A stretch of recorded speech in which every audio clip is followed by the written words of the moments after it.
And I want to keep in touch with every appreciation to our life patroness, Reverend Dr. Modaesta Abimbola Ajayi. I would like to say a very big thank you to Iyaladura General, Dr. Grace, Dr. Mrs. Yomi Sholoye. Thank you very much, Mommy, for being part of it. I'd like to say a very big thank you to the mother of the day in person of Dr. Mrs. Atinuke Abioro. She believes so much in the philosophy of the TGSF. Thank you very much, Mommy, for being there. I would like to say a very big thank you to my mentor, Dr. Kunle Hamilton. Thank you very much for being here. And I would like to say a very big thank you to the team who have been working tirelessly to pull this project together, in person of Charles Koo and Co. We have Mr. Fadipe here, we have Shei here, we have Mr. Kunle here, and Mr. Kunle Adebajo just left, who happened to be one of the architects that designed the project we are about to launch today. Thank you very much for that. Thank you very much, my dear friend Oriade. Thank you so very much. And I want to say a special thank you to the gentleman behind the document of the project we're about to launch today, in person of Honorable Michael Adekombi. Thank you very much, sir, for your effort. Thank you very much. You came, you saw, and you conquered. Thank you very much, Honorable Adekombi. I want to say a very big thank you also to my Kabiyesi, the Royal Father of the Day, His Royal Majesty Obariwan Oluwalambe Taiwo JP. Thank you very much. We have the Yeye Oba representing Oba Oluwalambe Taiwo. Thank you very much, Ma, for coming. I really appreciate that. The Rotary, fellow Rotarians, thank you for coming. Thank you. Chief Mrs. Moji Oloyede, thank you very much, Ma, for being part of this. Thank you so very much. And I want to say a very big thank you to the team. My Honorable Comrade Bimpe Hussein, all the way from United Kingdom. Bimpe Hussein is the Charity Youth Coordinator. Thank you for coming. Bisi Olatilo, Uncle, I really appreciate you so much. Honorable Sheye Kehinde, thank you very, very much for your support. Thank you so much, Lola. And I hope you enjoy your stay with us today. Thank you very much. Thank you. But all you need to do is just buy the what? The raffle tickets, and they will pick. Yes. If you want, see, mommy, they want to. Mommy, let me see your hands. If you want. Good afternoon. Yes. I'm not used to addressing a crowd like this, but with the vibrant faces I'm seeing, I'm sure I'll be okay. Right? That's all right. Thank you.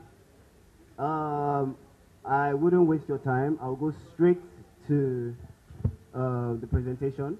But before that, I have something to say about the project and our country. It is not news that the larger population of Nigeria is living below the poverty level, right? And because of that, we at some point would have interacted with lack of a better word, let me call them less privileged persons. And in the process of interacting with these persons, you find out that they are actually smart. However, because of lack of opportunity, they are not able to realize their full potential. And that is what the Good Samaritan Foundation is here to address. Now, it is also known that Nigeria is notorious for misusing our resources, right? I mean, it is the order of the day to export and re-import our natural resources. But there's one particular resource that regardless of how you import or export, they still remain the same. And that resource is the same resource that has made China the China of today and India the India of today, and that is our human resource. I'm very sure that we are very conversant with social media, Instagram, Facebook, and the like, and we must have come across one or two videos where you see that they are praising Nigerians for either being the top of the class around the world, or you see some videos of some of our less privileged persons creating cars from wood, electricity from stone, but because of lack of opportunity, like we said, it ends there on the internet. So that is one of the things that this particular project is trying to address. Now, we, in conjunction with Cole Architects, my colleague Kunle Shojuri and I, we came up with a conceptual design to make this project a reality. The design is zoned into several phases, where we have the academic section, we have the administrative section, we have the accommodation, and we have some communal facilities. And I will hand over the mic now to architect Kunle Shojuri so that he can take you through this architectural edifice so that you can better understand the project. Thank you very much. All right, thank you, ladies and gentlemen.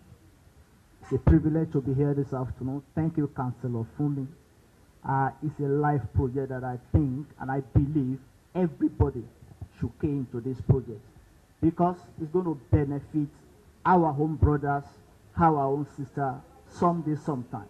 So without wasting time, the site is located at Loboro Village. Loboro Village is along Lagos-Ibadan Expressway, precisely at kilometer 46, very close to youth camp of the Redeemed Christian Church of God, very popular area to know. On your way to Ibadan is actually on the left-hand side, inward Ibadan. The project is a live project that I've said. Councillor Fumi they have gone ahead to acquire an appreciable piece of land, roughly about over 2 acres of land, which is around over 13 plots of land. So this project is going to be on that particular phase of the land.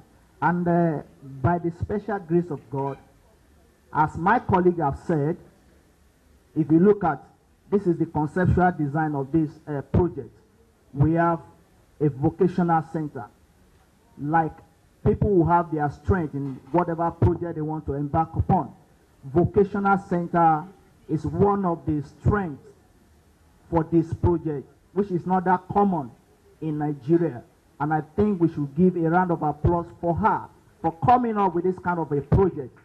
Projects like this, if you look at what is happening in our country today, because we are in the construction industry, if you have an issue with your plumbing work in your house, you scarcely find people to rectify the problem for you. But this project is going to be one of the solutions to that, because they're going to engage people to be trained in various vocational skills.